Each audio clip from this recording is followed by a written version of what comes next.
Assalomu alaykum, Your English Teacher kanali obunachilari. I am Ahladin Yunusov, Your English Teacher. Demak, navbatdagi 15-mart sanasida tashlangan onlayn test tahlilini boshlaymiz. Demak, bu testlarimiz testlar ichidan tanlab olingan, sizlarga ma'lumot berish uchun muhim deb o'ylangan testlar tanlab olingan va mana shu testlarni sizlar bilan tahlilni boshlaymiz. Ba'zi bir testlarimizni oldingi darslarimizda men maslahat berganligim sababli mana shu testlarimizni demak qaytadan mavzuni tashlab ko'rishga harakat qilyapman. Nimagaki sizlarda aynan shu mavzuni qanday o'zlashtirganliklarini ko'rishim maqsadida. Demak, birinchi testimizda juda ham ko'p sonli odam tomonidan, demak 69% odam tomonidan to'g'ri javob berilgan, zo'r javob berilgan. Bundan juda ham xursandman, hurmatlilar. Demak, buni tushunibsizlar. Demak, mana shunday bo'lsa-da, demak, mana shu testimiz uchun ma'lumotni yana bir marta demak tashlab qo'yapman. Demak, o'zimni tajribamdan kelib chiqqan holatda ingliz tilida birinchi soat bo'lgan ish harakat va ikkinchi soat bo'lgan ish harakat degan qoida bor. Mana shu qoidaga ko'ra, mana bu yerdagi mana bu qoidani o'zim shakllantirganman, hurmatlilar. Bu juda ham ko'p kelgandan keyin bu qoidani, mana shu qoidani shakllantirganman. Bu qoidani sizlarga ham ilinaman. Demak, bu qoida qanday qoida? Qaylar? Men avval ham aytganimdek, demak, ingliz tilida ish harakatlarini, demak, sodir bo'layotgan biror bir ish harakat bo'lgan bo'lsa va mana shu ish harakatdan keyin ingliz tilida kelayotgan ikkinchi ish harakatimiz, mana bu ish harakatimiz, mana shu ish harakatimiz. Demak, ikkinchi ish harakati orqasiga kelayotgan birinchi ish harakat deyiladi. Mana shu ish harakat, demak, bu joyda bu ish harakatdan oldin sodir bo'lgan bo'lsa, mana bu ish harakatga demak past simple beriladi. Past simple beriladi. Mana bu ish harakatga esa, hurmatlar, past perfect beriladi. Bu narsa uchun bunga bu past perfect, bu esa past simple. Hurmatlar, bu narsani bilinglarki, men o'zim o'quvchilarimga juda ham ko'pgina bu narsani olgan kitobimni qaytarib berdim degan gapni eslab qo'yiladi deyman. Ingliz o'zbek tilida mana biz birinchi kitobni nima qilganmiz? Olganmiz, kitobni oldik, undan keyin nima qildik? Qaytarib berdik. O'zbek tilida birinchi soat bo'lgan ish harakatni birinchi gapiradigan, ikkinchi soat bo'lgan ish harakatni ikkinchi gapiradigan xalq hisoblanamiz. Lekin ingliz tilida va rus tillarimizda unaqa emas. Ya'ni ikkinchi harakat birinchi keladi, birinchi harakat esa ikkinchi keladi. Misol uchun ingliz tilida I gave the book back. I gave, mana past simple. I gave the book back which I had borrowed. Ya'ni olgan kitobimni, mana birinchi which I had borrowed birinchi tarjima qilib olamiz. O'zbek tilida shunaqa birinchi soat bo'lgan ish harakat birinchi gapiramizda. Olgan kitobimni, which I had borrowed, undan keyin birinchi, keyin I gave the book back, ya'ni qaytarib berdim man. Olgan kitobimni, birinchi olgandim kitobni, keyin nima qilyapman uni? Qaytarib beryapman. Ingliz tilida I gave the book back which I had borrowed. Yoki misol uchun я возвращал книгу, который брал. Mana rus tilida ham, inglizda ham bitta qoliplashdaydi ular. Chunki ular Hind Yevropa tili oilasiga kiradi-yu. Inglizda I gave the book back which I had borrowed. Rus tilida я возвращал книгу, который брал. O'zbek tilida nima deymiz? Olgan kitobimni qaytarib berdim deymiz. Mana shu narsa testda rosa ham ko'p kelganligi uchun mana bu formulani biz yuzaga keltirganmiz, hurmatlar. Bu formulamiz mana bu yerda xuddi shu narsani ko'rsatadi. Mana past perfect bu joyda birinchi sodir bo'lgan. Nimadan? Mana bu yerda kelgan founddan oldin sodir bo'lgan va mana shu joyda bu mana bu yerda sodir bo'lganini ko'rsatish uchun demak mana bu joyga found, learned, understood, discovered, felt, realized past perfect keladi. They found that they had lost their way. Juda ham ko'pchilik tomonidan zo'r javob berib qo'yilgan bunga. To'g'ri javob berilgan. Xursandman mana shu joyda. Shunday bo'lsa ham yana bir qator izohlab ketyapman. Shu sababli mana bu yerdan kelib chiqqan holatda demak to'g'ri javobimiz C javob bo'ladi. Endi mana bu joyda D javob haqida indamayapsiz degan, chunki 13% D javob olganlar ham bor-da.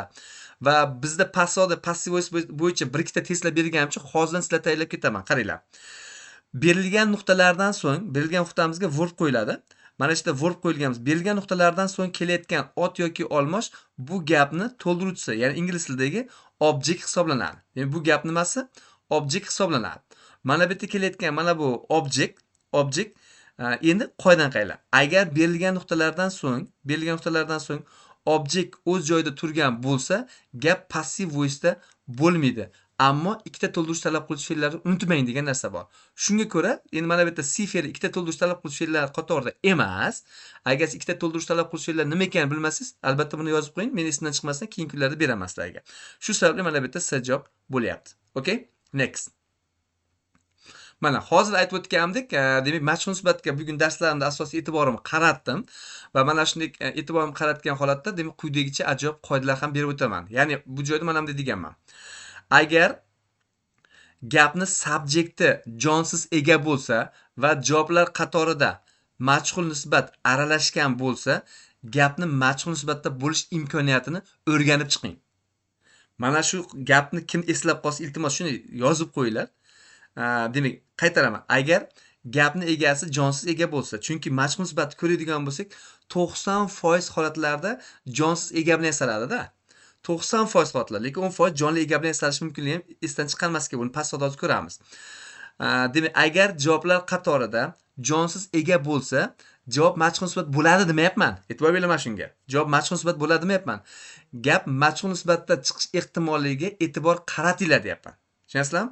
Javobni majhul nisbatda bo'lish ehtimolligiga e'tibor qaratinglar deyapsiz. Shunga shu sababli mana bu joyda mana ko'prik degan so'z turibdi. Ko'prikka nisbatan qurmoq degan so'z ko'prik quradi. Yo'q, bo'lmaydi. Shu sababli mana ko'prik quradidan chiqaryapmiz. Aniq nisbatli javobdan chiqaryapmiz. Endi mana bu joyda present simple majhul nisbati, present perfect majhul nisbati, present continuous majhul nisbati. Demak, qaysi biri bo'ladi?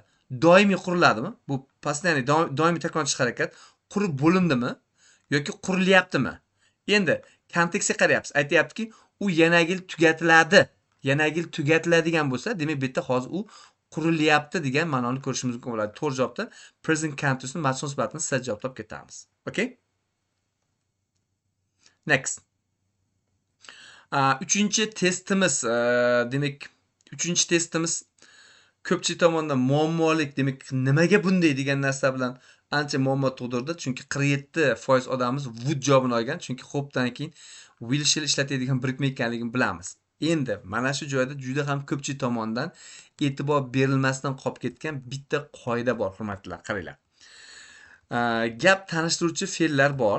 Gap tanishtiruvchi fe'llar deb atayman. Gap tanishtiruvchi fe'llarni o'zi present simple da o'rganiladi. Birinchi o'rganish joyi present simple da o'rganiladi. Gap tanishtiruvchi fe'llar hozir 1 minutda.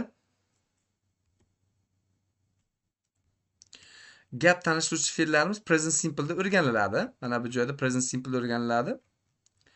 1 minut. Will shall demak bizga kerak bo'ladi. 42. 43-unitda bergan bo'lishi kerak bu joyda. Mana shu 43-unitda bergan. Qaylar. Buni tanishtirishdan avval keling, sizlarga bitta qoidani aytib o'tib ketayim. Gap tanishtiruvchi fe'llar degan, demak qoidamiz bor. Present simple uchraydi bu qoidamiz. Gap tanishtiruvchi fe'llar o'zlari present simple da keladi degan qoida bor. Mana.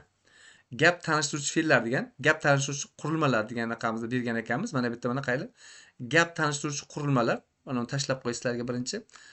Klass bosib unutmanglar, klass bosishni tashlab turgan ma'lumotlarimga. Albatta rekord bo'lyapti. Tashlab beraman. Gap tanishtiruvchi qurilmalar. Xo'sh, gap tanishtiruvchi qurilmalar nima? Men mana shu haqida o'zim konspektni yozganman. Qaylar. Gap tanishtiruvchi qurilmalar odatda present simple da beriladi. Demak, o'zi present simple da bo'ladi. E'tibor beringlar. Undan keyin o'zi ikkita gap bo'ladi-da. Misol nima deyapti? I think Tom will come today degan gapdagi I think haqida gap ketyapti. I think Tom will come today degan gapni I think haqida gap ketyapti. Ular tanishtirayotgan gap esa kontekst yoki signasiga ko'ra har qanday zamonda kelishi mumkin. Lekin odatda will shall bilan kelasi zamon taxmin qilish, bashorat qilish qoidasiga to'g'ri keladi deyapti. I think, I'm sure, I'm afraid, I insist, I apologize, I advise kabi mana bu yerda hattoki rasm bilan berib qo'ygan narsalar bular gap tanishtiruvchi qurilmalar dedim. O'zi present simple shaklda bo'ladi, lekin undan keyin kelayotgan zamon will shall oladi. Agar signal so'z bo'lsa, signal so'ziga ko'ra boshqa zamonlardan kelishi mumkin bo'ladi. Endi bu qoida Murphy'da ham berilgan. Aytayaptiki, Murphy mana bu yerda mana Murphy aytayaptiki, bu qoidamizda mana Murphy aytayotgan qoidamiz probably, I'm sure, I think, I don't think, I wonder degan so'zlarimiz kelasi zamon taxminni ko'rsatish qoidasiga ko'ra o'zidanki will shall'ni talab qiladi. Yani, I don't think the exam will be difficult. I wonder what will happen deyapti. Ammo deyapti. Ammo qaylar mana shu qoidani ko'pchilik bilmaydi. Keling, birinchi mana bu qoidani sizlarga tashlab qo'ying. Mana bu joyda demak mana bu qoida bizga kerak bo'ladi. Birinchi sizlar uchun kerak bo'ladigan qoidamiz, hurmatlilar. Mana o'rganib qo'y, konspekt qilishlar uchun kerak bo'ladi bu qoidamiz. Ikkinchi kerak bo'ladigan qoida mana bu qoida bor. Mana shu qoidani juda ham ko'pchilik nazardan qochirgan qoida deb atayman. Demak, baxtlaringki bu qoidani men bilaman. Va mana bu joyda ketayotgan qoida bor. Qaylar? I hope, faqatgina I hope'dan keyin. I hope'dan keyin kelasi zamon ma'nosi ketayotgan bo'lsa ham, lekin undan ketganga present simple beriladigan qoida bor. Qaylar? Signal so'z turibdi mana bu yerda. Present simple'da signal mana future simple'da signal so'z turibdi hattoki, lekin mana bu yerda I hope bo'layotganligi sababli, bu joyda mana bu yerda present simple keladi degan qoida bor. Menimcha ko'pchiliklar bu qoidani bilmaysizlar. Shuncha hozir tashlagan qoidamga domla qoyil degan narsalar kommentariyaga hamma qoyil degan narsani qiladi. Chunki hech kim e'tibor bermagan shu paytgacha mana Murphyda o'zingiz ham kamida 10 marta o'qib chiqqan bo'lsangiz kerak. Ichlaringda shunaqalar bor. 10 marta ko'rib turib, lekin aynan I hope'da shu qoidasiga e'tibor bermagan o'quvchilar ichlaringda juda ko'p. Shuning uchun agar mana shunday holatda bo'lgan bo'lsa va bu qoida siz uchun yangilik bo'ladigan bo'lsa, I hope'dan keyin will shall keladi, yana qaytaryapman. I hope'dan keyin will shall keladi. Lekin javoblar qatorida bizni qanoatlantiruvchi will shall javobda yo'q mana. Endi aytishim, domla shell bor, to'g'ri, lekin mana bu shellga ko'ra men mana bu joyda it bo'lganligi sababli, mana bu yerda shell bo'lgani sababli shellni birinchi o'ringa chiqaraman. It birli bo'lganligi uchun mana yerda stops bo'lish kerakmidi? Demak, dead javob chiqib ketyapti. Endi mana would ola olmayman. Agar I hope it bo'lganda, mana yerda agar I hope it bo'lganda, javob would bo'lgan bo'lardi. Lekin bizda javob I hope berayotgan kontekst I hope it emas u. I hope bo'lganligi sababli mana yerda would ham chiqib ketib qoladi. Va Murphy'dagi bergan qoidamga ko'ra, demak to'g'ri javob A javob bo'ladi. Okay? Aynan mana shu testimizni mana shu izohimdan keyingi holatga tashlab qo'yaman. Demak, agar bu test berilgan ma'lumot siz uchun yangilik bo'lib, zo'r ma'lumot bo'ldi-ku domla deydiganlar, kommentga qoyil degan so'z yozib qo'yishdan so'rayman. Qoyil. Irodaxon mahkam 10 marta o'qib mana shu qoidani e'tibor bermagan ekanman degan narsani aytyapsiz Iroda. Haqiqatan ham qayli juda ko'pchilik mana shu qoidani ko'rmagan. Lekin agar men hozir yana bitta ikkita qoidam bor, Murphyda birov e'tibor bermagan qoidalar borda. Mana shu qoidalarni albatta keyingi o'rinlarda keyingi darslarni olishga harakat qilamiz. Qaylar? 4-test qaylar? 5-testni qaranglar. Ataylabdan oldim. Chunki sizlarga abituriyentni testlar uchun ishlatdim, lekin u menga to'g'ri kelmadi. Chunki men sizlarga bermoqchi bo'lgan narsamni ba'zida bera olmay qolyapti. Shuning uchun tanlab olib, testlar ichidan shunaqangi sizlarga testlar shakllantiryapman. Abituriyentlarga attestatsiyalarga yordam bo'ladi yoki kimni ichidan abituriyentlar bo'ladiganimiz kirish imtihonlariga katta yordam beradi. Qaylar? Bunda ham mana televizion turibdi 4da, 5da ham televizion turibdi. Aynan mana shu ikkalasini ham e'tibor beringlar. Qaytaraman. Agar gapni egasi jonsiz ega bo'lsa va javoblar qatorida majhul nisbat aralashgan bo'lsa, gapni majhul nisbatda chiqish ehtimolligiga e'tibor qarating. Majhul nisbatda olinadi deyapman, e'tibor qarating deyapman. Va mana shu joyda demak bizda 4-testimizda televizion turibdi. Ammo qaranglar, jonsiz ega degani javob majhul nisbat bo'ladi degani emas. Yana bitta qoida bor. Bu qoidamizda, demak bu qoidamizning ikkinchi qoidamiz bor. Berilgan nuqtalardan so'ng ot yoki olmoshni kelishligi bu gapni majhul nisbat emasligini ko'rsatadi. Mana bu yerda mana qaranglar, entertainment degan so'zimiz bizda bu gapni to'ldiruvchisi, ya'ni object. Demak, majhul nisbat o'zi nima deganidir, hurmatlilar? Majhul nisbat degani subject bilan object turgan bo'lsa, object subject o'rniga chiqib ketadi degan. Object o'rni bo'sh qolib ketadi, to'g'rimi? Shuning uchun hattoki jonsiz ega bo'lsa ham to'ldiruvchi o'z joyida turganligi sababli bu gap aniq nisbatda bo'ladi degan. Tushunasizmi? Chunki qarang, televizorni juda ham ko'pgina afzaliy taraflari bor. U qarang, mana qarang, it mana jonsiz ega turibdi. Mana bu joyga o'zi yordam beryapti. Undan keyin qaranglar, keeps turibdi mana, keeps. Aniq nisbatda ketyapti. Mana yerda to'ldiruvchi turibdi-da, chunki mana qaranglar. U bizni ma'lumot bilan ta'minlaydi, oxirgi ma'lumotlar, yangiliklar bilan ta'minlaydi. Bundan tashqari nima qiladi bizga? Uyimizda zavq olishni beradi deyapti. Zavq olishni ta'minlaydi deyapti. Demak, mana bu yerda ni qo'shimchalik to'ldiruvchi o'z joyida turibdi mana va bu gapimiz majhul nisbatga o'tmagan, hattoki jonsiz ega turgan bo'lsa ham. Shu sababli mana bu joyda gapning egasi it bo'lganligi sababli provide chiqib ketadi. Gapimiz zamoniga qaraylar, has, keepsga qarab dead javob chiqib ketadi. Mana bu yerda rosa ham chiroyli raqobatga kirishayotgan set javobimiz ham chiqib ketadi. Nima uchun? to'ldiruvchi turganligi sababli va shu sababli provides degan javobni olib ketamiz. Va 4-testga bitta qarab qo'yaman. 4-testda kim qanday javob olganligini ko'rib qo'yaman. 4-testimizda demak to'g'ri javobimiz 55% odam tomonidan to'g'ri javob olindi. Xursandman juda ham. 55% odam tomonidan to'g'ri javob olingan. Afsuski, demak undan keyingi 5-testimizda ko'pgina xatolarga yo'l qo'yilgan. Chunki mana bu joyda televizorga nisbatan endi qaylar. Agar televizorga nisbatan yana qaytaraman. Agar gapni egasi jonsiz ega bo'lsa va javoblar qatorida majmusbat aralashgan bo'lsa, gapni majmusbatda chiqish ehtimolligiga e'tibor qarating. Televizor ayblaydimi yoki televizorni ayblashadimi? Va hali kimgadir izohga yozib qo'ydim.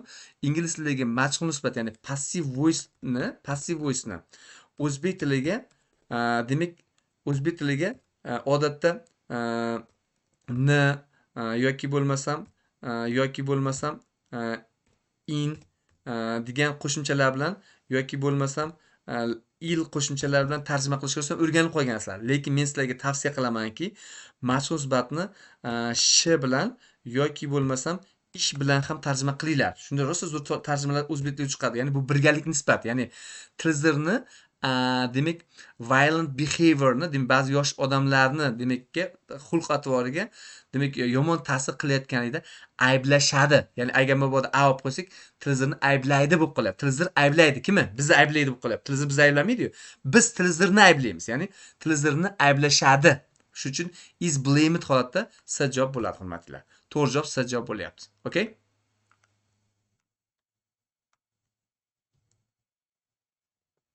Next. Arrived qoidasi 6-testimizda arrived qoidasini juda ham ko'pchilik yaxshi bilar ekan. Demak, mana bu joyda alohida arrivedni Nilufar Jo'rayeva demak degan tinglovchimiz arrived in city bo'lsa in bilan, station bo'lsa it bilan keladi degan qoida aytayapti. Va mana shu qoida haqiqatan ham bizda Murphyda ham berib qo'yilgan. Men tayyorlab qo'yganim sizlarga tayyorlashdan avval.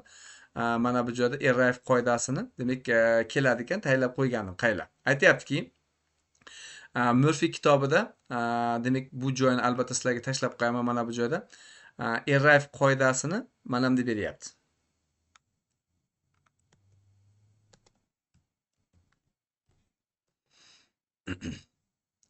Arrive qoidasini aytayaptiki, demak agar deyapti arrive in bo'ladi deyapti, arrive it bo'ladi. Faqat birinchi bilib qo'yishingiz kerak bo'lgan narsa, hurmatli, arrive to bo'lmaydi deyapti. Arrive to bo'lmaydi deyapti. Mana shuni eslab qo'yinglar. Arrive yo in oling deyapti, arrive it oling. Mana shuning uchun ham ingliz tilida deganlarsda o'zbek tilidagi misol uchun ga degani to beradi-yu. Shuning uchun ko'pchilik arrive to degan so'zni to olib qo'yadi. Yo'q, qaranglar hurmatli. Ma'no ga bo'laveradi, lekin ingliz tilida arrive ikkita predlog bilan kelyapti. Murphyga ko'ra arrive in yoki arrive at bo'ladi deyapti. Bunda aytayaptiki, agar deyapti arrive in bo'ladi, qachon? Bu aytayaptiki, katta joylarga deyapti. Misol uchun katta joylarga keladigan bo'lsa, arrive'ni in bilan kelasan degan qoida ketyapti. Arrive in. Endi agar kichkina joylar bo'ladigan bo'lsa deyapti, mana bu joyda kichik joylar bo'ladigan bo'lsa, demak kichik joylarga nima olasan deyapti? Et olasan deyapti. Kichik joylar bo'ladigan bo'lsa, et olasan deyapti. Endi mana shu joyda noto'g'ri yozib qo'ydim. Demak, bu yerda kichik deb yozmoqchi edim. Kichik. Mana bu joyda kichik mana.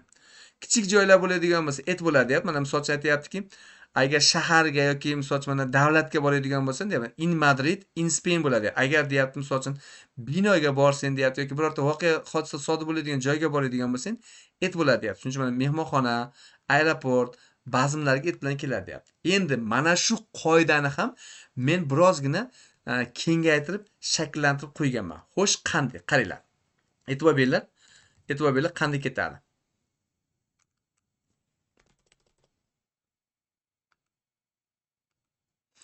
Arrive qoidasi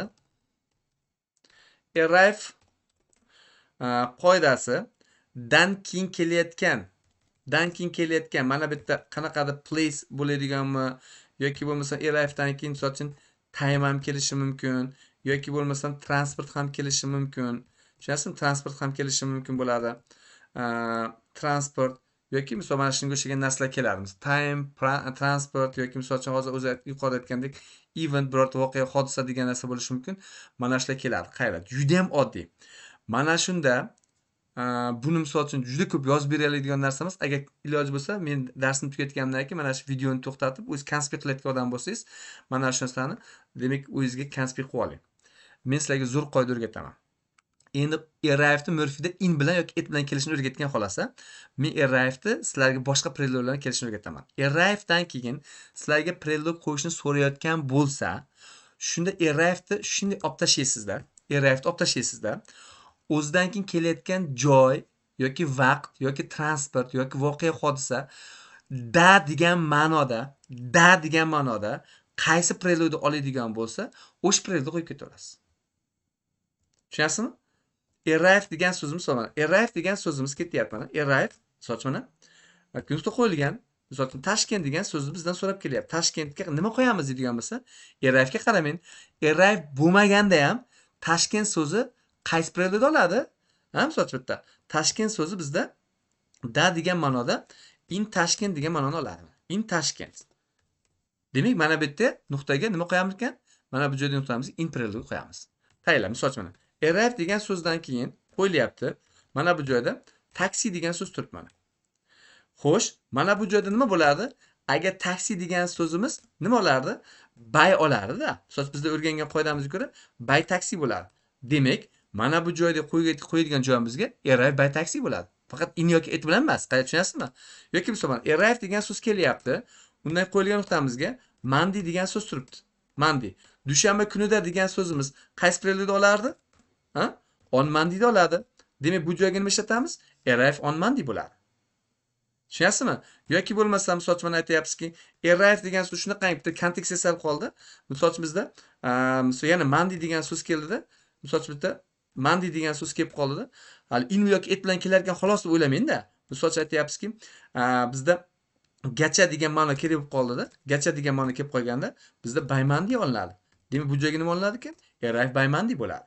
Shuncha marta ketayotgan narsamizda nima bilan keladiganmiz? Misol uchun yana mana bu yerda berib ketishim kerak bo'lgan narsa, misol arrive bilan arrive kelyapti. Shuni qo'yilyapti. A taxi kelyapti mana. Xo'sh, a taxi by bilan kelardi, lekin a taxi bo'ladigan bo'lsa, hurmatlar bizda nima kelardi? In a taxi bo'lardi. Demak, bu joyimizga arrive in a taxi bo'ladi. Ko'ryapsizmi? Mana bu joyda misol mana hozir aytib o'tganimizdek, arrive so'zi bilan kelayotgan so'zimizda misol uchun aeroport degan so'z kelyapti mana. Aeroport degan so'zimiz kelyapti. Aeroport degan so'zimiz bizda at the airport holatida airport degan so'zimiz nima kela oladi? Airportni to'g'ri so'ygan payt. Airport degan so'zimiz demak at bilan keladi. Demak, mana bu joyda at oladigan. Ya'ni o'zidan keyin kelayotgan arrive ga bog'lab qo'ygan. Murphy ham arrive ga bog'lab qo'ygan nimagadir. Lekin men tajribadan kelib chiqqan holatda mana shu narsa, demak, mana bu joyda in bo'lishligi, in Tashkent bo'lishligi, by bo'lishligi, by taxi bo'lishligi yoki mana bitta yana in bo'lishligi, in a taxi bo'lishligi, Monday degan so'zimiz on bilan kelishligi yoki misol uchun mana by Monday bo'lib kelishligi yoki at Monday bo'lib at airport bo'lib kelishligi, at the airport bo'ladi albatta. At the airport bo'lib kelishligi mana bu yerdagi at bilan ketgan degan qo'shimcha qaysi bir oladigan shuni ketyapti. Tushunarli? Demak, misol yana qaytaraman. Arrive dan keyin sizda prelude so'rab kelayotgan bo'lsa, arrive ga qaramang. Arrive ga qaramang. Misol uchun mana party degan so'z at the party bo'lib keladi. Lesson degan so'z at the lesson bo'lib keladi. O'zbek tilida tarjima qilganda degan qo'shimchani qaysi prelude bilan oladi yoki bo'lmasa gacha degan narsani qaysi prelude bilan oladi, shu narsani arrive bilan o'sha joyda o'rtasiga qo'shib qo'ysangiz bo'ldi. Bo'ldi, boshqa narsa yo'q. U mana bu yerda Murphy aytgan narsa arrive katta joylar in, kichkina joylar at. Bu qoida to'g'ri, yaxshi qoida, lekin mana bunday holatda meni qoidam menimcha undan ko'ra yaxshiroq bo'ladi degan umiddaman. Okay? Menimcha buni tashlab qo'ysak qanaqadir tushunasiz bo'lamki, shunday bo'lsa ham domla tashlab qo'ying degan narsa bo'ladigan bo'lsa, mana buni bir qatdan tashlab qo'yaman. Mana. Next ketdik. Shu sababli station so'zi at prelude'ini qabul qilganligi sababli bu joyda arrive at the station bo'ladi. Arrive to bo'lmaydi. Arrive to bilan hech qachon kelmaydi, hurmatlilar. Okay? Endi 7-testimizda qanday ishlagansizlar? 7-testni bitta qarab qo'y, 7-testimizga. 7-testimizda demak 56% odam juda ham yaxshi javob olgan, ya'ni present simpledagi present simple'da demak aynan present simple'da Mana bu joyda berib qo'yilgan narsa bor. Misol mana bu qoidani ham sizlarga tashlab berishim mumkin bo'ladi.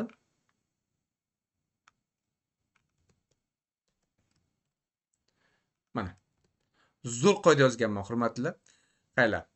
Jadval, afisha, kalendarga asoslangan ish harakatlarning doimiy sodir bo'lishini yoki kelasi zamonda bir marta sodir bo'lishini ham present simple bilan beriladi. Misol uchun bizga ketayotgan narsa mana. Aynan mana bu joydagi gap bizga kerak bo'ladigan gap. Our plane leaves at 6 tomorrow. Mana hatto tomorrow degan signal turgan bo'lsa ham our plane degan so'zimiz bizda jadvalga asoslanib harakatlanadigan transport vositasi bo'lgani sababli present simple bo'ladi. Yoki misol uchun mana jahon chempionati ertaga boshlanadi. Jahon chempionati boshlanishi jadval bo'lgani sababli ertaga degan signal turgan bo'lsa ham present simple bilan beriladi. Men o'quvchilarimga misol uchun aynan grammatika test ishlayotgan paytda misol uchun our plane nima desam, misol uchun o'quvchilar meni o'ylab o'tirmasdan domla bu jadval degan so'zlar. Our plane nima desam bu samolyot degan so'zni ishlatmaydi. Our plane bu jadval. Jadvalga asoslangan ish harakatlarini kelasi zamonda bajarishini ko'rsatish ham present simple da beriladi. Shu sababli bu javobimiz to'g'ri javobimiz. Unga qarab uni chiqarib olamiz, bunga qarab buni chiqarib olamiz demasdan to'g'ridan-to'g'ri siz javob topib ketaveramiz. 8-testimizni qanday olgansizlar? 8-testga qarab olaman. Bu tomonga olib qo'ying. 8-testimiz yaxshi. 8-testimiz juda ko'pchilik tomonidan, ya'ni 78% odam tomonidan to'g'ri javob olingan. Mana shunday quiz test holatda tashlab turishim zo'r bo'lyaptiki, men aynan sizlar qanday fikrlayotganlarini ko'rib olyapman-da. Va demak, Grammar 4 kitobining 60-betida o'zlari ko'plik shaklda bo'lsa ham birlik fe'l bilan keluvchi otlar degan mavzu berilgan va mana shu mavzuda o'zi aslida manaqa. Bu mavzuning nomi noto'g'ri berilgan o'zi bu yerda ham. Qanday berish kerak edi? Bu joyda aytish kerak ediki, oxiri s harfi bilan tugaydigan sanalmaydigan otlar degan narsa bo'lishi kerak edi. Tushunasizlar? Oxiri s harfi bilan tugaydigan sanalmaydigan otlar. Bular soni 5 ta. Bu 5 tani demak sizlarga albatta tashlab qo'yaman buni ham. Demak bizda 5 ta eslab qo'yinglar. Mana men buni bemalol ko'rmasdan turib yoddan biladigan narsam, demak aytishimiz mumkin bo'ladigan narsa, masalan, fan nomlari, sport nomlari, o'yin nomlari, kasallik nomlari va news. Mana shuni eslab qo'yinglar.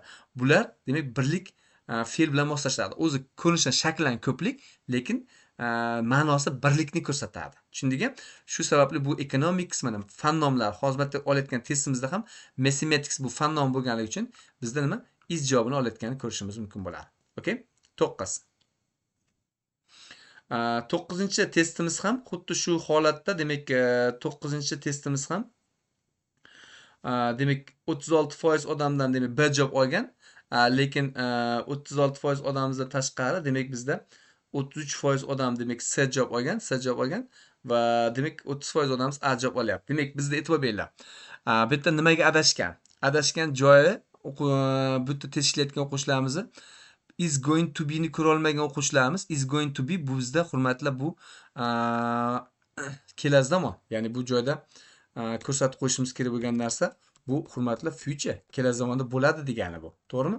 Bu bizda nima bo'ladi? Future bo'ladi. Future bo'lgani sababli demak mana bu joyda endi demak birinchi o'rinda A javob chiqib ketadi. Chunki attract bu doimiy takrorlanish harakat bo'lib qolyapti. Attracted javob chiqib ketadi. Mana will attract bilan will be attract qolyapti. Ana nisbatlar maxsus nisbat nima qilyapti? Raqobatga kirishyapti.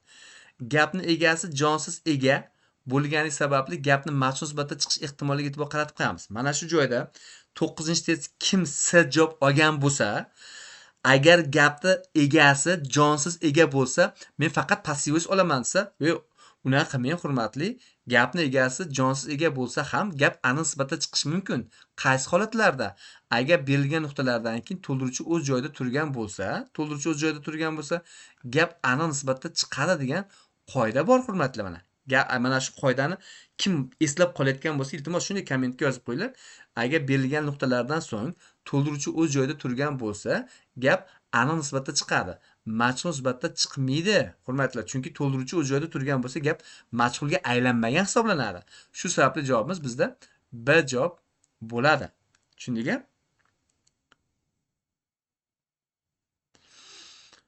11-testimiz 10 bilan 10 almashib qolgan, shuning uchun men tegmadim. Shuni birinchi 11 kelib, keyin 10 kelaversin.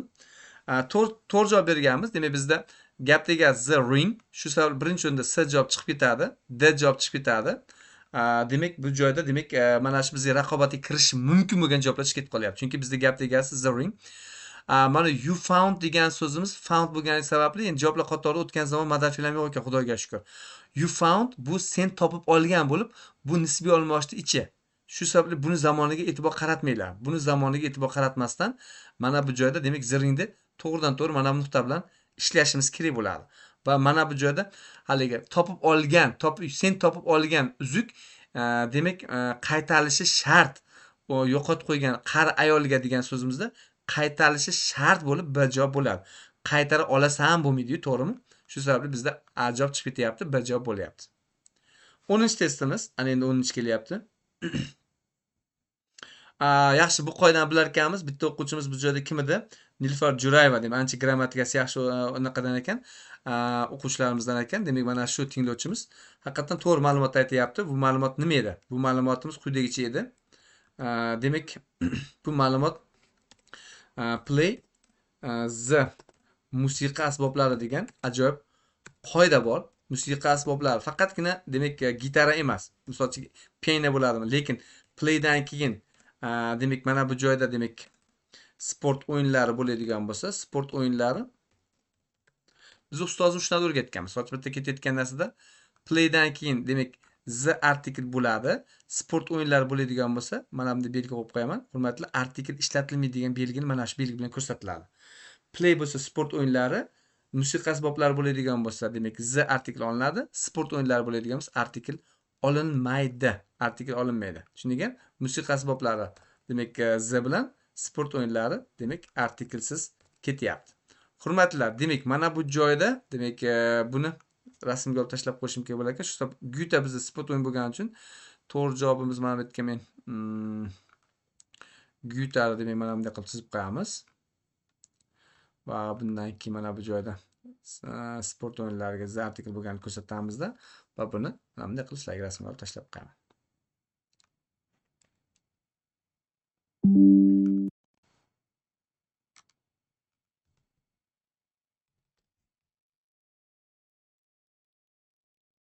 Okey, yaxshi ketdik.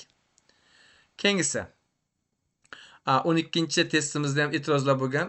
Ingliz tilini yaxshi o'qigan, juda ham yaxshi biladigan ichlarida ko'pchilik tinglovchilarim bor, buni tan olaman. Lekin orada bitta ikkita qoidalar o'tkazib yuborganlar ham borligini tan olinglar. Domla shu qoidalarni men bilmas ekanman deb. Nozima Nabiyeva on bilan forni farqi nima shu yerda degan narsa aytyapti. Nozima Nabiyeva meni juda kuchli o'quvchilarimdan biri bo'lgan vaqtida. Hozir ham xuddi shunday kuchli bo'lsa kerak, grammatikasi bilmayman, lekin Nozima qandaymiz hozir? Qaranglar. Mana bunday ajoyib qoida bor. Qaranglar.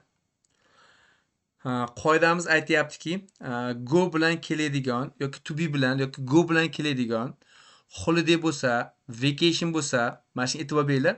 Holiday, vacation so'zlarimizda artikel yo'qligiga e'tibor qaratib qo'yinglar. To go on holiday, to go on vacation, on business ham bor. Businessda ham artikel bo'lmaydi. Tushundingmi? Artikel yo'qligiga e'tibor qaratinglar. Holiday bo'lsa, vacation bo'lsa, artikel bo'lmaydi, on bilan keladi. Qarang. Ta'tilga bormoq. O'zbek tiliga ga to olgin kelib ketadimi? Yo'q, to olmanglar. Ta'tilga bormoqda to go on holiday bo'ladi.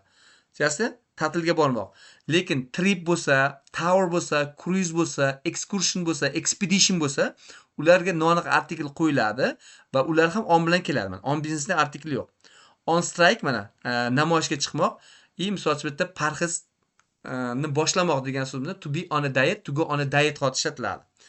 Endi shu sababli bu joyda on ishlatiladi. Misol uchun I am going on holiday next week. Men haftaga ta'tilga ketyapman. Ta'tilga ketyapman bo'ladi, lekin go on holiday bo'ladi. Tushundingmi? On a world tour, on business, dalish ketadigan holatlar mana. On strike, on a diet. Ammo mana shu qiziqarli qoida bor mana. Tagiga e'tibor bermay ketgansizlar. Agar deyapti, go fe'lidan keyin mana bu yerda place beriladigan bo'lsa deyapti. Go dan keyin to'g'ridan to'g'ri holiday bo'ladigan bo'lsa on oladi. Lekin go dan keyin place bo'ladigan bo'lsa for a holiday bo'lib qoladi deyapti. Tushundingmi? Mana bu yerda ketayotgan narsa mana. Men sizlarga aytayapmanki, mana go Masalan, I went on holiday. Men ta'tilga bordim degan gap ketyapti. Endi I went qayerga? To Tashkent. Tashkentga endi bo'ladi for a holiday bo'ladi. Ham artikel ham paydo bo'lib qoladi. Qayli? For a holiday bo'lyapti. Tushundingmi? Qayli? I went on holiday. I went on holiday to Tashkent. Nozimaga tinglayotgan bo'lsa, men javobimiz mana shu yerdan chiqadi. I went on holiday to Tashkent. Toshkentga ta'tilga bordim. I went to Tashkent for a holiday bo'lib qoladi. Va shu zo'r qoida. Agar bu qoidani ham misol uchun bilmagan ekanman men, siz uchun yangilik bo'ladigan bo'lsa, mana bu yerda bizda bitta oxirgisida bizda sizlarda nima qolibdi? Menda o'zimda to'g'rilangan ekan. A, B, C, B bo'lib qolgan ekan. I'm sorry, mana bu yerda oxirisi for edi. For a holiday bo'ladi. Va to'g'ri javobimiz bizda men uni to'g'rilayotgan paytimda to bo'lib ketib qolgan ekan, hurmatli. Mana for bo'ladi. Mana bu narsani albatta sizlarga nima qilib qo'yaman? Tashlab qo'yaman. Sizlar uchun demak bu ajoyib qoida.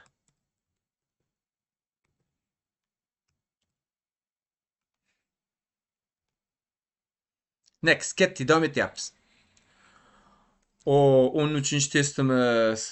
Demak, va nihoyat menimcha aynan mana shu mavzuni, aynan shuni izohini eshitish uchun kirganlar ham bo'lsa kerak ishlayinda. Mana shu izohini meni o'ylantirib qo'ydi degan holatda 13-testimizga yetib keldik. 13 va 14-testlarni birdaniga ko'rib ketamiz. Demak, bu mavzumiz nomi tek questionga javob berish deyiladi. Bu mavzu nomi ekan. Tek questionga javob berish. Demak, tek question berishni bilib olinglar. Tek question berishni bilasizlar. Tek questionga javob berish degan narsani ko'pchiligi biz bilmasligimiz mumkin bo'ladi. Tek questionga javob berishimiz ikkiga bo'linib ketadi. Tek questionga javob berish nima ekan? Ikkiga bo'linadi. Demak, kundalik nima deydi? Hayotga oid tek questionga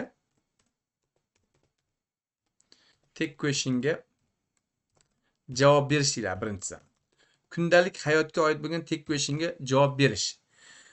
Kundalik hayotga oid bo'lgan tek questionga javob berishimizda demak qanday bo'ladi? Kundalik hayotga oid bo'lgan tek questionga javob berishimiz, hurmatlilar, sizlarga ko'rsataman.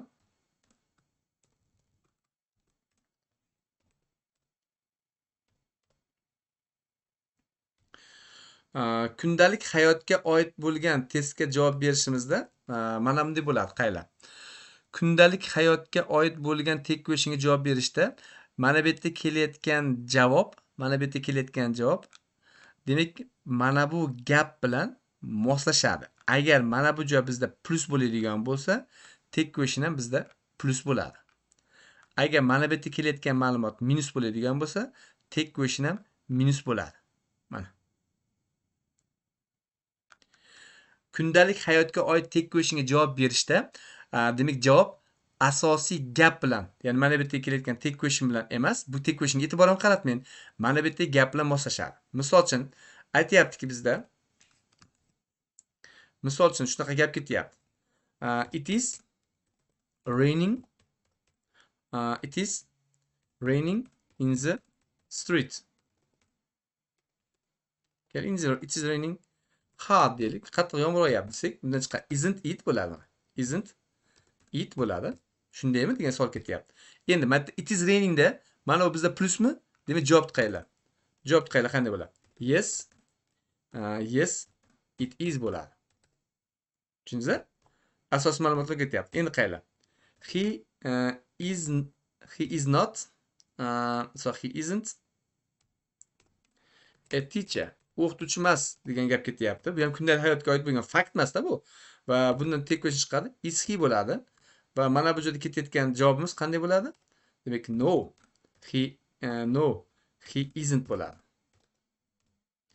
Bu unaqa savollar berilmay qo'yilgan. Agar mabodo mana shu narsani kimdir qanday berayotgan tushunmay qolishi mumkin bo'ladi. Kundalik hayotga oid bo'lgan tek questionlar deyiladi bular. Ikkinchisi, buni tushundik-a? Mana bu yerdagi ma'lumotimiz plus bo'lganligi uchun javob yes bo'lyapti. Agar mana bu yerdagi ma'lumotimiz inkor bo'ladigan bo'lsa, javob no bo'ladi. Endi ikkinchisi, eng murakkabi bor. Ikkinchisi nima deydigan bo'lsa, ikkinchisi faktga asoslangan tek questionga javob berish quyidagicha beriladi. Quyidagicha beriladi. Demak, ikkiga bo'linib ketadi. Bu birinchisi.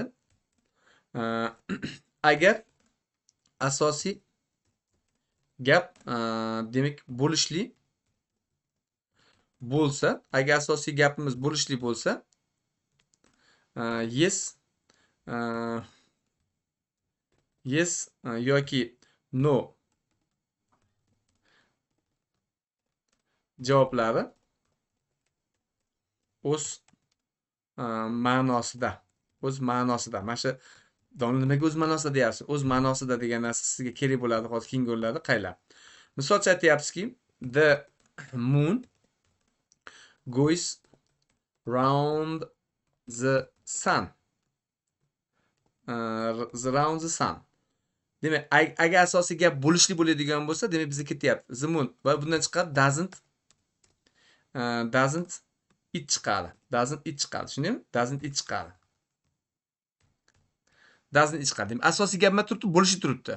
Va demak, yer quyosh atrofida aylanadi. Shundaymi degan savol ketyapti. Yer quyosh atrofida aylanadimi? Ha demoqchimisiz? Demak, o'z ma'nosida ha demoqchi bo'ladigan bo'lsa, bunga javob ketadiki, yes. Demak, it does bo'ladi. Yes, it does. Mana. Yerni quyosh atrofida aylanish faktmi? Buni misol uchun birorta qo'shimcha ma'lumot kerak emasmi sizga? Yoki misol uchun biz aytayaptiki, summer comes after spring.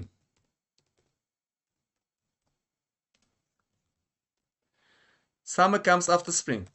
Doesn't it? Shundaymi deyapti. Yoz bahordan keyin keladi deyapti. I'm sorry. Mana shu yerda men bermoqchi edim. Winter. Shunday gap ketyapti misol uchun. Quyosh, yoz qishdan keyin keladi deyapti. Shundaymi deyapti. Bu ma'lumot to'g'rimi? Yo'q. Nima demoqchimiz? Yo'q deyapsiz. No. It doesn't. Yo'q, unday emas deyapmiz. Tushundingmi? Yana qaytaryapman. Birinchisi, agar asosiy gap bo'lishli bo'lsa, yes no javoblar o'z ma'nosida qoladi. The moon goes around the sun, doesn't it? Yes it does.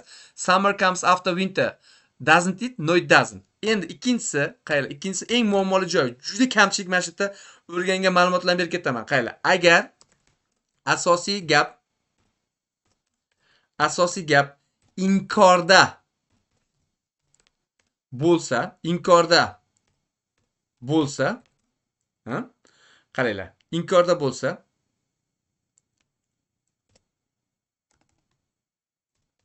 no fikrga qo'shiladi. Mana shu yerda ha yoki yo'q deb tarjima qilib olganlar adashadi. Fikrga qo'shiladi. Yes fikrni nima deydi? Inkor qiladi. Ya'ni qo'shilmaydi. Fikrga qo'shilmaydi. Shundagi mana shu narsa katta narsa, ahamiyatli narsa. Misol uchun bizga ketyapti, tepadagi gaplar olyapti qaylar. The moon, misol uchun aytyapti, the moon doesn't go round the earth. Misol bunda ketyapti equation, does it ketyapti. Bunda oxirdagi so'roqqa e'tibor qaratmanglar. Oxirgi so'roq bash ahamiyatsiz. Oxirgi so'roq qaramanglar qaylar. Yer quyosh atrofida aylanmaydi, shundaymi deyapti. Desa, bu fikrga qo'shilasizmi? Demak, bizda a javob ketyapti. Yes. A javob ketyapti. Yes. It does. B javob ketadi shunda. No. It doesn't. Yo'q, aylanmaydigan gap ketyapti. Qaylar? Mana shunday holat bo'lganda, mana shu yerda fikrga qo'shilaman, bu fikrga qo'shilmayman degan narsani aytasiz mana. Bu fikrga qo'shilaman, mana fikrga qo'shiladi. Yes fikrni inkor qiladi, qo'shilmaydi. Shu joyda e'tiborli bo'linglar. The moon doesn't go round the sun. Yer yer atrofida aylanmaydi. Fikrga qo'shilasizmi, qo'shilmaysizmi? Fikrga qo'shilmayman degan so'z bo'lsa, mana fikrga qo'shilmoqchi emas bo'ladigan bo'lsangiz, demak bizda yes it does olasiz. Endi mana shu joyda yana bitta muammo borki, muammo nimada desangiz, eslangda qolsin. Ingliz tilida, o'zi asli o'zbek tilida ham bunga ko'p to'xtalmoqchi emasman. Yes it doesn't holatida, yes it doesn't holatida yoki bo'lmasam no it does holatida demak beriladigan javoblarni olib qo'ymanglar. Demak, qaylar? Misol uchun sevsang oxirigacha sev, sevmasang oxirigacha. Ya'ni ha desang oxirigacha ha de, yo'q desang oxirigacha yo'q de. Shunaqa gaplarga aytaman. Agar ha desang, misol sevsang oxirigacha sev. Shunga shunga gap bitadi, ya'ni yes dedingizmi? Oxirigacha yes deyishimiz kerak-da. Misol uchun yarmiga yes deb olib, qolganiga no deb, yarmida no deb olib, qolganiga yes demasligimiz kerak-da. Shuning uchun mana shunday beriladigan javoblarni olmanglar. Ya'ni yes degan qisqa javob berayotgan paytimizda, qisqa javobda bu, qisqa javobda yes dan keyin inkor hech qachon kelmaydi, no dan keyin das hech qachon kelmaydi. Ya'ni biz o'zbek tilida ko'rmadingmi desa, ha, ko'rmadim deb gapiramiz u. Mumkin emas bu narsa. Ingliz tilida demak, yes dedingmi? Oxirigacha yes deng. No dedingizmi? Oxirigacha no deng. Ha desak oxirigacha ha, yo'q desak oxirigacha yo'q. Tushundingmi? Shu sababli mana bu berilayotgan savollarimizdagi javobni qaylar mana. No dedikmi? Mana bu joyda 13-naqaga qaraydi mana. No deb berib qo'yib turib, mana shu joyda berayotgan joyimizda ko'pchilik tomonidan mana shu javobni ham olgan. 13-testimizda misol uchun bitta C javobni 6%, ayniqsa A javobimizni ham 13% odam olgan. Tushunmadingmi? No dedikmi? Mana yes bo'la olmaydi. Yes dedikmi? Mana no bo'la olmaydi. Shuning uchun A javobimiz C javobi chiqib ketadi. Endi mana bu bizda faktga asoslangan so'roq gapmi? Faktga asoslangan so'roq gapni inkorimi? Mana faktga asoslangan so'roq gapni demak bizda mana aytib qo'ydik, faktga asoslangan demak matndan qolib ketib qolib to'g'rilab qo'yapman. Faktga asoslangan tek questionlarimizni demak asosiy gapini bo'lishli, asosiy gapini inkor bo'lish ahamiyatga ega ekan. Mana bu yerda agar asosiy gap inkorda bo'lsa, no fikrga qo'shiladi, yes fikrni inkor qiladi. Mana shuni yaxshi tushunib olinglar. Mana bu joyda ketyapti mana. Putin isn't the president of Russia. Putin Rossiyaning prezidenti emas deyapti. Deganda fikrga qo'shilasizmi, inkor qilasizmi? Inkor qilaman deyapsiz. To'ppa-to'g'ri qayda. Agar inkor qilsak, yes bilan inkor qilasiz. Misol uchun o'zbekcha aytyapsiz. Domla, kechirasiz. Yes desak, ha, bo'lib qolyapti-yu. Yo'q, ha, bo'lib qolayotganligiga e'tibor qaratmang. Tushunyapsizmi? Ha, bo'lib qolayotganiga e'tibor qaratmang. Bu joyda siz tarjima qilolmang buni. Tarjima qilsangiz adashasiz. Hurmatli, menga ishoninglar, tarjima qilsangiz adashasiz. Fikrga qo'shilyapman. Fikr inglizda shunaqa tushunadi ekanda. Ingliz qoida shunaqada endi. Demak, Putin Rossiya prezidenti emas. Fikrni inkor qilaman mana. Fikrni inkor qiladigan bo'lsa, yes fikrni inkor qiladi. Fikrni inkor qiladigan bo'lsa, yes bilan inkor qiladi. Shu sababli the javob bo'ladi. Qayli. Putin isn't the president of France. Putin Fransiyaning prezidenti emas. Fikrni inkor qilasizmi? Rad qilasiz. Inkor qilasizmi, qo'shilasizmi? Qayli, birinchidan nima qilamiz? Yo'q desak oxirigacha yo'q degan qoidaga ko'ra A javob chiqib ketadi. Ha desang oxirigacha ha degan javob bo'yicha C javob chiqib ketadi. Menimcha mana shu narsa juda ko'pchilikga yoqdi. Ajoyib qoida chiqdimi? Endi mana no desang oxirigacha no degan. Yes desang oxirigacha ha degan. Endi Putin Fransiyaning prezidenti emas. Fikrga qo'shilasizmi, inkor qilasizmi? Qo'shilasiz. To'ppa-to'g'ri. Qo'shish nima bilan? No bilan. Javob B bo'ladi. Va D javob chiqib ketadi. Qoyilmisizlar? Qanday rasmli qilib tashab beraymi yoki buni shunday olib tashlasam chiqqanmikan qalay? Birinchi mana qilib tashab beraychi. Qalay chiqar ekan? Tek questionga javob berish degan narsani birinchi mana bunday qilib tashab berib ko'raman.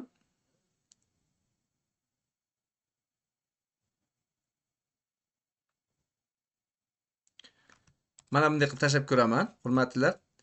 Qoyil degan so'zlarni ayamasliklarini so'rayman.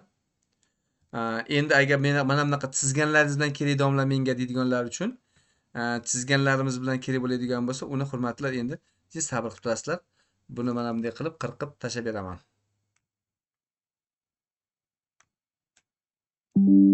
Siz sabr qilib turasizlar, buni jinniy vaqt ketadigan jarayon. Sizlar ungacha qoyil degan so'zni yozib turinglar. Unga javob berish men uchun yangilik bo'ldi degan narsa bo'yicha bo'lsa, yadimlar o'zim bilardim deydigan bo'lsangiz, qoyil degan so'z ham kerak emas. Mana shu keyin mana tashlab turgan paytimda kecha bitta kanalda ko'rib qoldim. Shu kanalda o'quvchilar tomonidan darslar to'g'risida berilgan fikrlarni kanaliga tashlab, meni darsim shunaqada mana deb haligi joyda reklama qilgan ekan. Men ham sizlardan shunaqa so'rardim. Darsdan keyin yoki bugun bo'lmasa ham erta-petayga bir ajoyib vaqtlaring bo'ladigan bo'lsa, ana shu vaqtlaringda demak shu darsimiz haqida fikrlaringni bir kengroq qilib, просто rahmat o'zidan kengroq qilib yozib qo'ysalaring, ana undan keyin demak buni kanalimizga tashlab biz ham mana bizniki ham shunaqa deb bir ko'rsatadigan, maqtanadigan holatda berishimiz mumkin bo'ladi. Hurmatlilar. Hozir emas, faqat bugun ertaga bekorchi vaqt bo'lib qolganda bir haligi aytadi 250 ta so'zdan iborat bo'lgan bir insho yozish holatiga o'xshatib dars haqida fikrlarini shunaqa kengroq fikrlarini kutib qolaman. Demak, ikkalasini tashlab qo'ydim. Dars ketdik, hurmatlilar. Endi 15-savolni qaylar. 15-savollarimiz inkor so'roq gaplar deyiladi, hurmatlilar. 15-savolimiz inkor so'roq gaplar deydi. 15-16 ga birdaniga berdim. Ko'pchilik tomonidan to'g'ri javob beribdi, yaxshi, lekin 15 ga ko'pchilik tomonidan noto'g'ri javob berilgan. Inkor so'roq gaplarga javob berishga o'rgataman. Bu testda keladi. Attestatsiyada kelib qolsa ham ajab emas. Inkor so'roqlarga javob berishda o'zlari agar maktablaringda bitta menman ingliz tili o'qituvchisi deydigan o'qituvchi kam bo'lsa kerak. Agar misolcha sizlarda yoki abituriyentlaring bo'lsa ichlaringda ingliz tili repetitorga borayotgan bo'lsa, shu testni berib ko'ringlar. Shu test berib ko'rsalaring, ko'pchilik tomonidan nima bo'lyapti bu joyda degan narsa bo'yicha xato javob berishi aniq. Qaranglar. Bunda nima dedik? Yes dedingmi? Oxirigacha yes degin. No dedingmi? Oxirigacha no degin degan javob bo'yicha mana bunaqa javoblarni chiqarishdan boshlaymiz. Mana bunda ham xuddi shunday. Yes dedingmi? Oxirigacha yes deymiz. No degan bo'lsak, oxirigacha no deymiz degan qoidaga ko'ra, demak bizda B va D javoblar chiqib ketyapti. Xo'sh, endi nima qilamiz? Inkor so'roq gaplar o'zi nima? Inkor so'roq gaplarimizdagi mana bu enti, mana bu yerda berilgan haven'tdagi entlarimiz ajablanish ma'nosini bildiradi. Nima bildirar ekan? Ajablanishni bildiradi. Tushunasizlar? Ajablanish ma'nosini bildiradi-da, mana bu joyda demak ajablanish ma'nosini bildiradi. Demak, bu bizda ajablanishni, demak doesn'tdagi enti ajablanish ma'nosini bildiradi. Demak, qaysi biri ana shu joydagi mana shu oxiridagi not mana qo'shimchasi nimani bildirar ekan? Ajablanish ma'nosini bildiradi. Ya'ni odatiy misol bilmaydigan odam so'rab, misol men o'zim farzandim, kichikroq farzandim bo'lsa, dada, quyosh yer atrofida aylanadimi degan savol bersa, quyosh yer atrofida aylanadimi? To'g'ri savol-da. Degan savol ketadi. Endi misolchi bizda bunday bitta davrada o'tirib qoldingizda, atirgan. Mana biz oyda atrofida aylanamiz, yer oyda atrofida aylanadi degan gap gapirsa, yonimda sherigizga qarab, oy quyosh atrofida aylanmaydimi degan savol bo'lsa, siz oyda quyosh atrofida aylanadi deb o'ylagansiz, oyda quyosh atrofida aylanadi degan narsa bo'lsa, oy quyosh atrofida aylanmaydimi desa, yo'q, oy quyosh atrofida aylanmaydi. Oy yer atrofida aylanadi, yer quyosh atrofida aylanadi degan gap ketyapti. Shuning uchun mana bunday holatda ajablanish degan narsa ketayotgan paytda I'm sorry, men marta bilmasdan no it doesn't sizib yuboribman. Marta asosiy narsa shuncha chizgan narsam mana bu no it does mana uni chizmoqchi edim, hurmatlilar. Bunday qarab ko'zimga ko'rinib qoldi. Qaylani. Yes it does qoldi, no it doesn't qoldi. No desang oxirigacha no degin, yes desang oxirigacha yes degin. Qayla. Shunda nima qilamiz? Inkor so'roq gaplarda oddiy inkor bular nomi ekan, inkor so'roq gaplar. Inkor so'roq gaplar ajablanish ma'nosini beradi. Ajablanish ma'nosini beradi. Bunday so'roq gaplarga yozib tashlaver. Bunday so'roq gaplarga javob berishda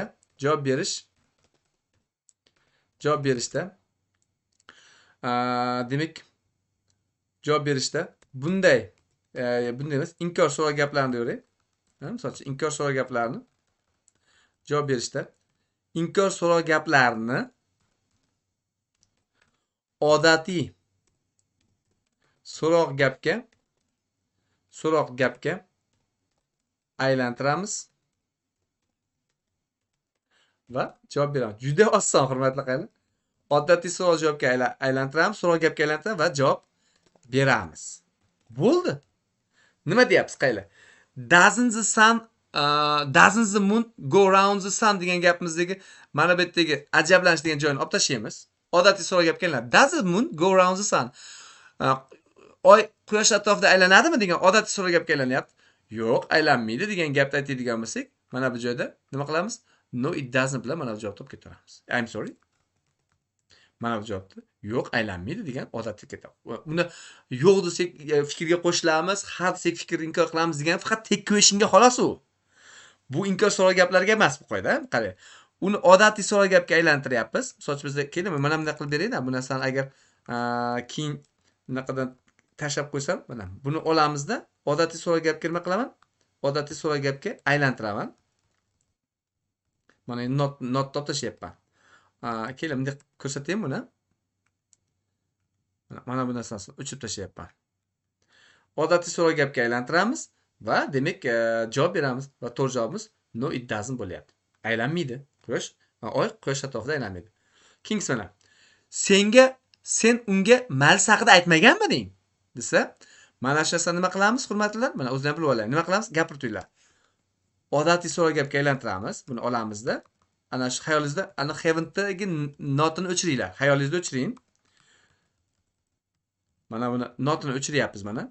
Odatiy savol gapga aylantiryapmiz. Keling, buni ham manasini olib tashlayveradi, chunki anaqa tashlasam ko'rinmay qoladi. Mana odatiy savol gapga aylantiryapmiz. Senga haven't you not beryapmiz. Told bo'ladi. Haven't you told bo'ladi. Haven't you told. Have you told bo'lib, masalan, unga Mayls haqida aytdingmi degan odatiy savol gapga aylantiryapman. Ha, aytdim bo'lsa yes I have bo'ladi. Aytmadim bo'lsa no I haven't bo'ladi. Birinchi o'rinda nima qilamiz? Birinchi o'rinda ha desang oxirigacha ha degan bir javob chiqaveramiz. Chunki yes bo'lgandan keyin I haven't bo'lib qolyapti. Yo'q desang oxirigacha yo'q degan bo'yicha d javob chiqib ketyapti. Mana endi ikkita javob qoldi. Menimcha esidan chiqib qoldi-yu, deyapti. Demak, men aytganman, lekin uni o'zini esidan chiqib qolgan degan so'zda yes I have bo'ladi. Va bitta s javob bo'lmaydi. Okay? Osonmi ekan? Juda ham oson, hurmatli. Inkor savol gaplarga ajablanish ma'nosini beradi va mana shu naqalarga javobni o'zlari yana qo'ta ko'rishlari mumkin bo'ladi.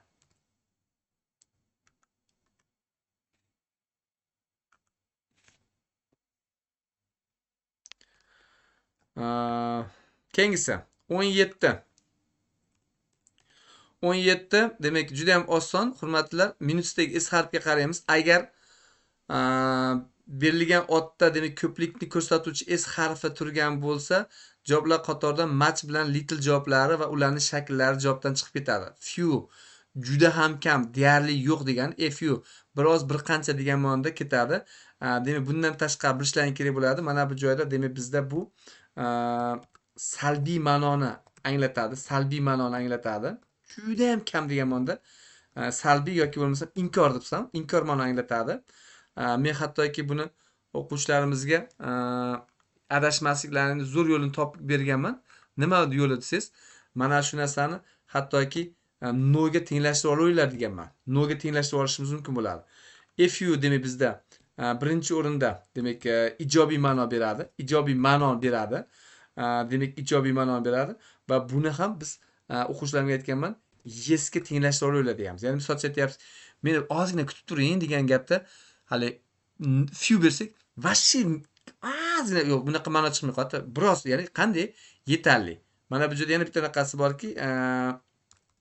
narqasi borki, buni yetarli degan, yetarli darajada degan ma'nosi ham bor. Mana shuni esdan chiqarmaslik kerak, o'zim xayoldan chiqib qolay debdi. Yetarli darajada, bu esa yetarli darajada emas. Yetarli emas. Ya'ni yetarli darajada emas qoladi. Meni biroz kutib turing deydigan bo'lsak, meni qancha kutib turish kerak? Yetarli darajada kutib turish kerak. Shuning uchun bitta if you degan javobni olishimiz kerak bo'ladi. Tushunarli? Bu narsani demak mana bitta s bilan d javoblar chiqarib turaman. Shuni o'zicha shunaqa qilib men sizlarga mana shuni o'zida berib ketayotgan holat bo'lyaptiki, demak bizda to'g'ri javobimizni if you ekanligini menimcha anglab yetdilaring va mana bu joyda demak to'g'ri javobimiz if you bo'ladi. Ya'ni meni kutib turing. Qancha kutib turay? Yetarli darajada. Qancha kutib turay? Yetarli darajada. If you. A few moments later deganqa chiqadi yetibdi ham.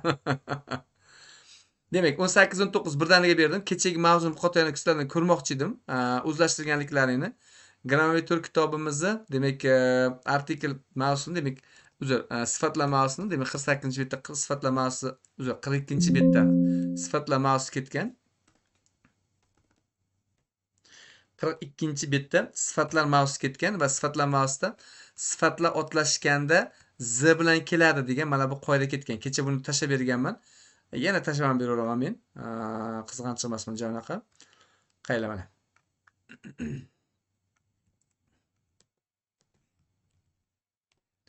Sifatlar otlashganda z bilan keladi degan qoida bor.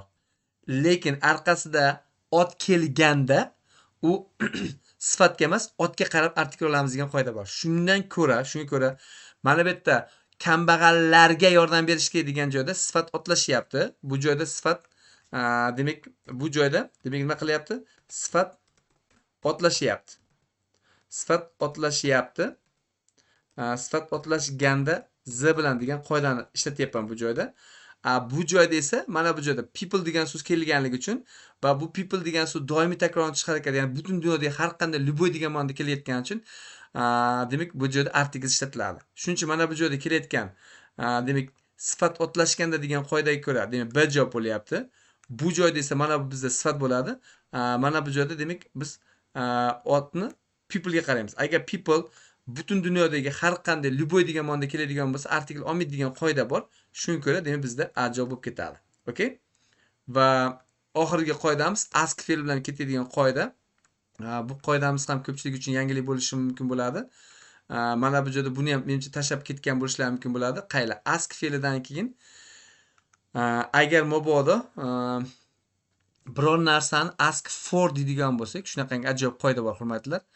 Mana bu qoidaning tarjimasi berishini so'ramoq ma'nosiga ketadi. Berishini so'ramoq.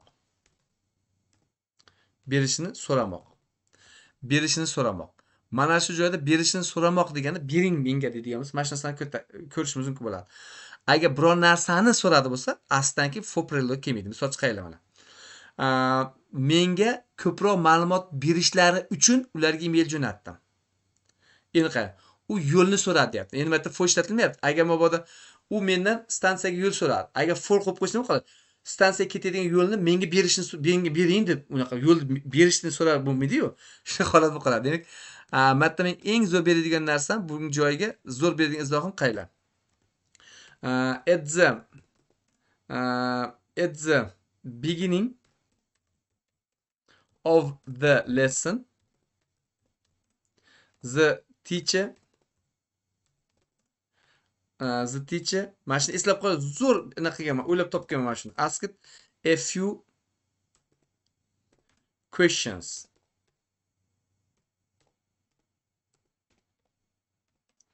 on previous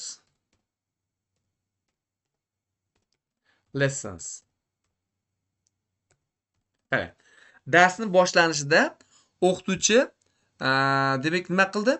O'quvchilardan bir nechta savollar so'radi. Savol so'radi. Tushunasizmi? Endi qayla. At the end of the new lesson, yangi darsning oxirida, endi boshda emas, oxirida. The teacher asked for questions, misalkan for questions. Bunga for a few questions deylik. Misol for questions degan chiqar ekan. For questions. Yangi darsning oxirida o'qituvchi unga savol berishlarini so'radi. Hurmatlilar, mana hozir men ham dars yakunlayapman. Hurmatlilar, savollar bormi? Beringlar savollar. O'qituvchi nima qilyapti masalan? Men mana. The teacher asking for a question. Savol berishni so'rayapti. Berishni so'ramoq for bilan. So'ramoq prelude'siz. Va mana bu joyda e'tibor berib bu ma'lumotga oid demak bu case'ga oid ma'lumotlarni berishni so'radi degan ma'no chiqqani uchun 20-testimizda javob C javob bo'ladi. Hurmatlilar, demak buni ham tashlab qo'yaman. Mana bu joyda demak buni tashlab qo'yaman. Va bundan tashqari mana buni ham tashlab qo'yaman. Menimcha bugun juda chiroyli dars bo'ldi. Yuqori kayfiyatda. Sizlarga ma'qul keldimi, hurmatlilar? Menga ham juda yoqdi. Yaxshi muhitda, chiroyli anaqada ketdi. Yana savollar bo'lsa berishlari mumkin bo'ladi, bemalol. Shuning uchun bu narsani beramiz. Albatta videolar tashlab qo'yiladi. Hurmatlilar, demak shu bilan bugungi, demak yangi Ramazon paytidagi bir amallar aql qochib, baqa qochib o'tayotgan darsimiz o'z yakuniga yetdi. Sog' bo'linglar, omon bo'linglar. Demak, keyingi darslarimizni ko'rishguncha ertaga quiz testlarni yuklab qo'yaman. Ana undan keyin demak sizlar bilan biz bemalol yana keyingi darslarimizda yana yangi mavzular, yangi bir qoidalar o'rganishimiz mumkin bo'ladi.